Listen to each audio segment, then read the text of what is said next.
L'aventure d'Arbrasca est partie en 2002 à Rawdon avec Jean-Marie Bévillard, mon associé français, qui est venu ici et il a créé un rêve. Une anecdote un peu drôle, là, c'est que 2 semaines avant l'ouverture, on n'avait pas de nom.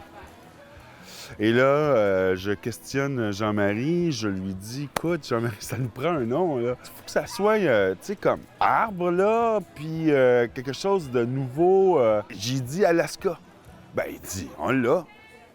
Arbre, puis Alaska, ça fait Arbrasca. » Moi, je dis « Ben non. » Puis là, j'y réfléchis, je dis « Ouais! » Puis là, je saute des bras, puis on l'avait. C'était ça, Arbrasca. Être la nouvelle frontière du plein air. Et puis là, ben, on a des aventuriers qui viennent depuis 20 ans. Je crois qu'on a eu plus de 600 000 visiteurs depuis 20 ans à Arbrasca-Rawdon. La mission de l'entreprise, c'est de créer des parcs d'aventure qui vont permettre aux gens de reconnecter avec la nature, avec eux-mêmes, avec leurs proches, d'une manière ludique et authentique.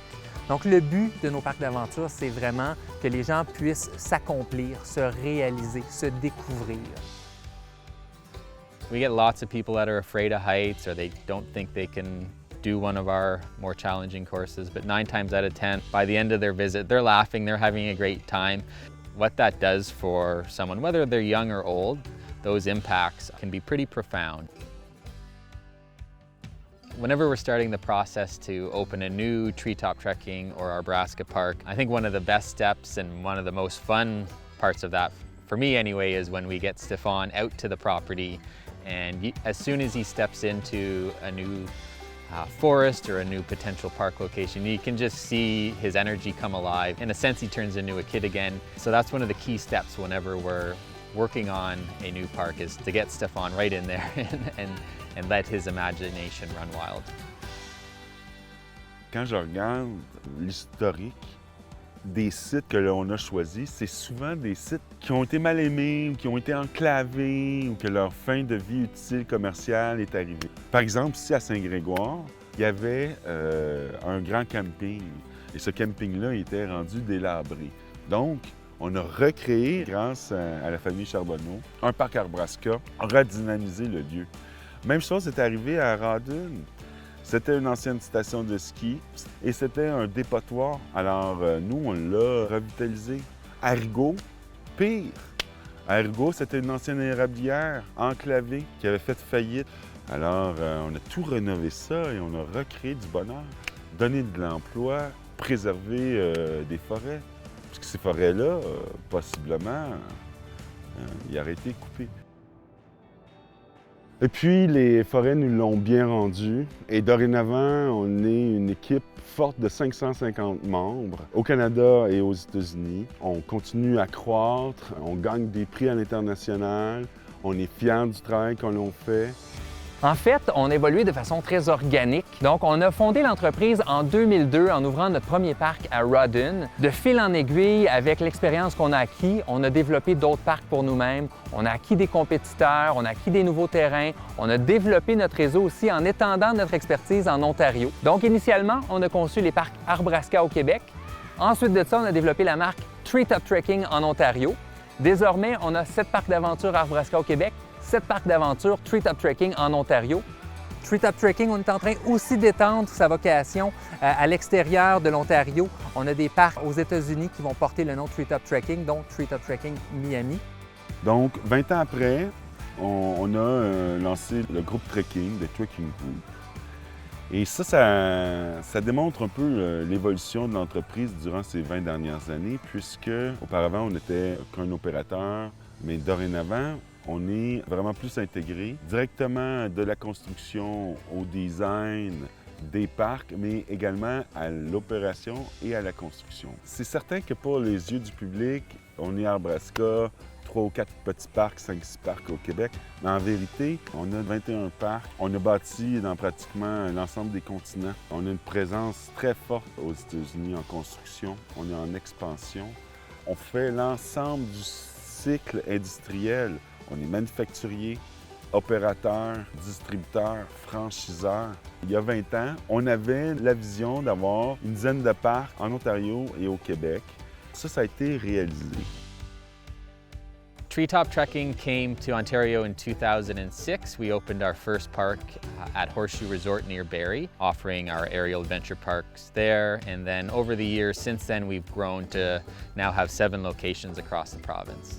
At first, when there was the one location in Ontario, treetop trekking and aerial parks was a fairly unknown activity. It was really something that not a lot of people did, not a lot of people knew about it, and they would travel sometimes a couple of hours to come and try this out and see what it was all about, find out what ziplining was, what aerial parks were. And over the years, since we've gradually expanded to have more and more locations, we've come closer to some of the major cities. Of course, we have parks close to Toronto. So aerial parks and treetop trekking over the years that we've been in Ontario have really become much more mainstream, much better known. L'entreprise aujourd'hui est passée dans une nouvelle ère. On est passé du mode où on créait et on opérait des parcs d'aventure traditionnels avec des parcours dans les arbres. Et là, on est en train de repousser les limites. Donc, on est en train vraiment, avec les équipes de concepteurs, de revoir tous nos processus, de revoir toutes nos idées, nos produits et de les réinventer un par un. De Macao à Rawdon, en passant par le Wisconsin, par la Californie, on a vraiment des chantiers un peu partout. En 2022, on a lancé le parc Hopla. Le parc Hopla, qui est un parc complètement innovateur. Et à la lumière du succès de Hopla, on est en train également d'étendre notre réseau là, aux 4 coins du pays et je dirais même aux 4 coins du monde avec la demande qu'on a reçue. Avec les activités de construction là, aux États-Unis, on va dépasser le 20 millions cette année. On a 21 produits, dont à peu près 14 ont pas été lancés. Si on est passé de 90 000 à 20 millions en 20 ans, passer de 20 millions à 400 millions dans 20 ans, ça se peut. Et donc, on veut procéder et continuer à une expansion. Plus de parcs de style Treetop Trekking à Nebraska, mais beaucoup plus de parcs à Arbre-en-Ciel, Treewalk Village et énormément plus de parcs Hopla.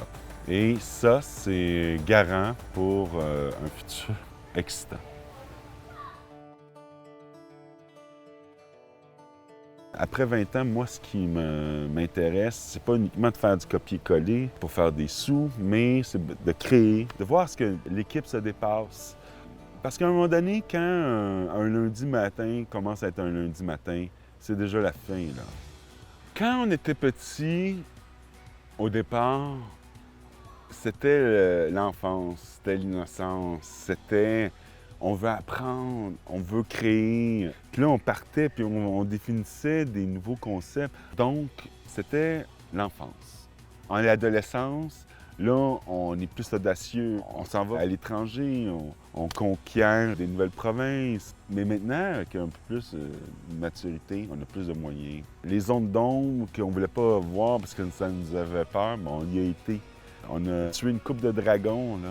Fait que ça nous donne un peu plus de confiance. Maintenant, avec un peu plus de sagesse, on peut redonner un renouveau.